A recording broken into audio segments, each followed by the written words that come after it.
Welcome back to another video. Unfortunately for this week, I was quite busy during the early hours, so I wasn't able to record any videos. Nevertheless, today is Friday, and best case scenario, you play the daily range expansion rather than the weekly, because most of the weekly range expansion has already been played out. Looking into the chart, you have to wait for a London session for today, basically, right? You're looking for 1 hour swings to form, and you observe which swing it attacks first, and then you're going to reverse whatever stop hunt that occurs first. So in this case, best case scenario for indices bearish, it forms a swing high and we take out that swing high, and then we go lower to take out the previous day's low. That would be the best case scenario. The worst case scenario would be trading retracements, which would be us probably taking out the previous day's low first, and then we trade back up into this range right here, this daily range that was given on Thursday. Moving forward, I don't have anything for Forex because there is no swing lows on the 4 hours for me to target as a retracement objective for now. So I'm just going to skip on Forex. And then moving on to some other pairs. Let's start with the Euro GBP. Okay, so same thing here, the expansion has already occurred. Right here, you're gonna force to wait for London session, and then you see if it wants to attack the lows. Any form of swings, once it forms, you want to see that swing low stopped out, and then you want to wait for 15 minutes CISD. Okay, that's the only thing they can do on Fridays because the expansion has already played out. There's no point trying to chase this move. Pretty much similar for all other Forex pairs. Euro, Australian dollar, for example, not very ideal to trade because we have an expansion Monday, but price took out the expansion, so it's a 50-50 scenario because we could be in a consolidation. Over here for Euro JPY, looking to trade retracements on this. We did not take out any 4 hour swing lows, so this pair right here is my interest actually. So I'm looking to see if we can CISD on the 1 hour time frame. Right, we took out yesterday's high. It's a 4 hour swing high as well, and if we can close below this bearish up close candles, then we would be able to run the stops over here. So there are a lot of stops to run on the 4 hours. We have this swing low, and this swing low. However, I would be only looking for just 2 hour. Potentially you can reach into this inefficiency here, but to be cautious, because we would be trading retracements, try not to have your expectations too high. So right here, this would be my main focus today other than indices. Moving forward, we have British Pound JPY. Similar to Euro JPY, no stops were ran, and you can see right here it formed SMT on the highs. So the weaker asset is GBP JPY, and it looks like this swing low is going to be next.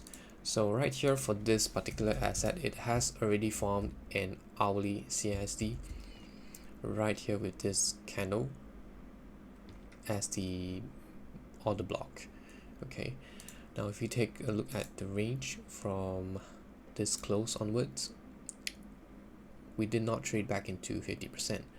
So right here is a very good opportunity, I would say, if we can trade back into OT of this range and just drop it right down here. That would be 2R, clean, simple.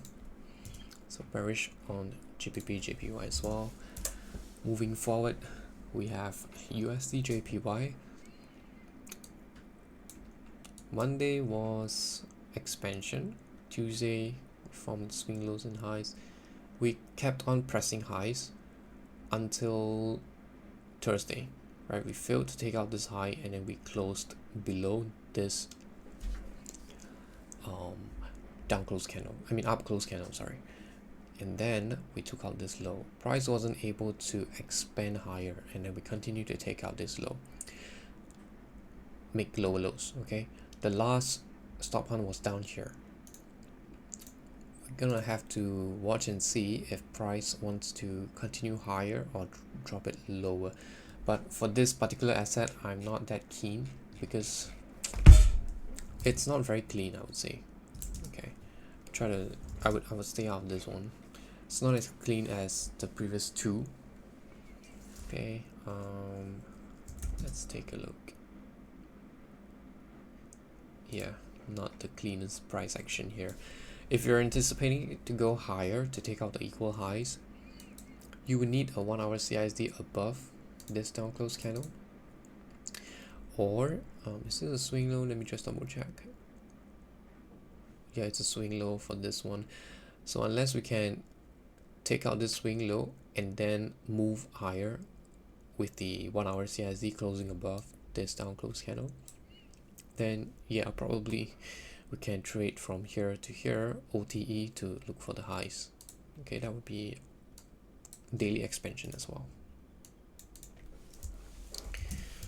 That could be an option. So if I were to be trading USD JPY, I would lean to bullish. Australian dollar JPY. Okay, Tuesday took out external liquidity. Do we have any targets to look for? Right, potentially we can look for this swing high on the 4 hours. Expanded on Monday, consolidated. Tuesday expands again, retracement. So let's see. We didn't really have a stop hunt over here. We took out some stops right here.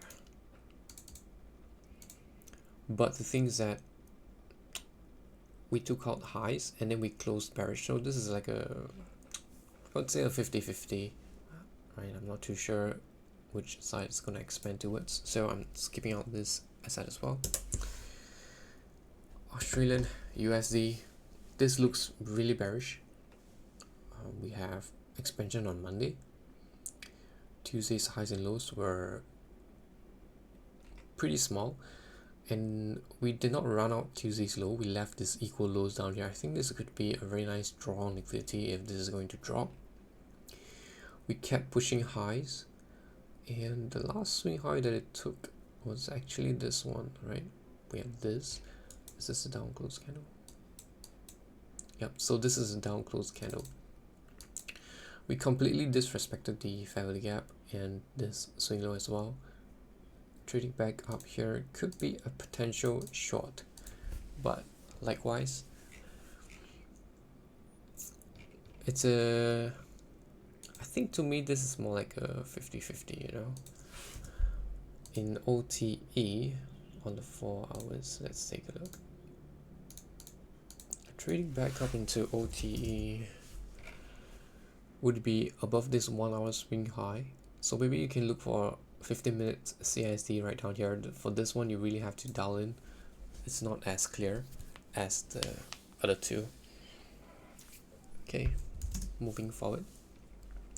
I would lean bearish for this one. Okay, I would lean bearish. If I were to flip just double checking. Okay.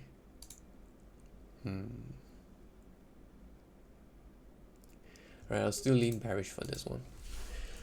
Moving forward, New Zealand dollar 50-50,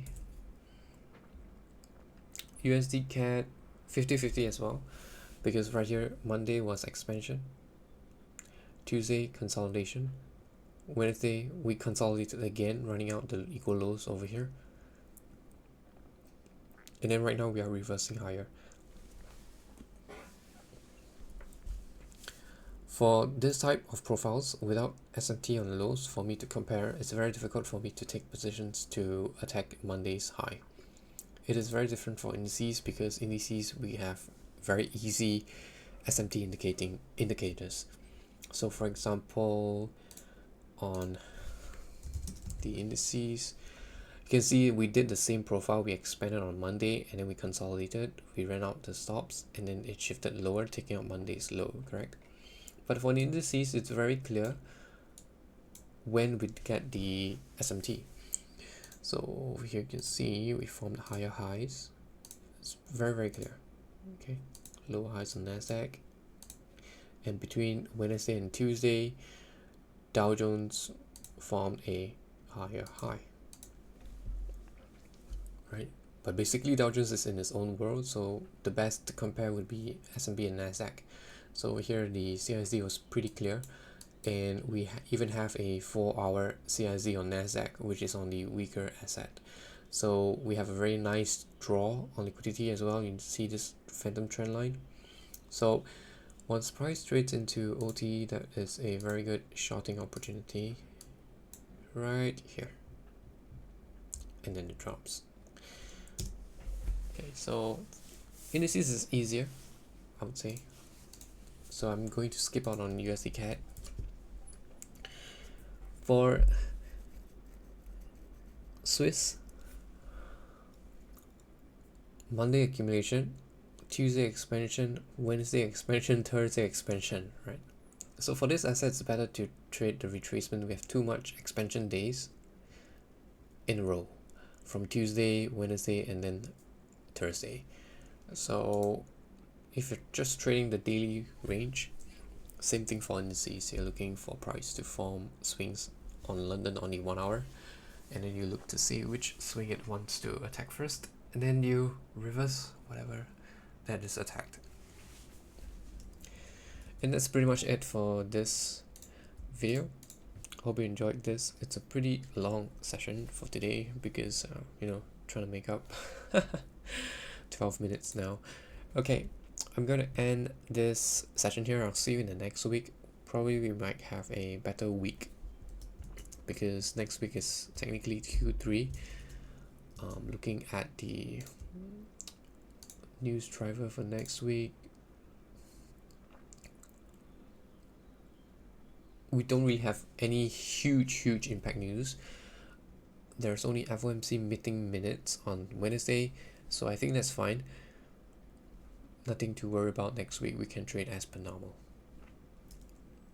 With that said, thanks for watching, and I'll talk to you in the next one.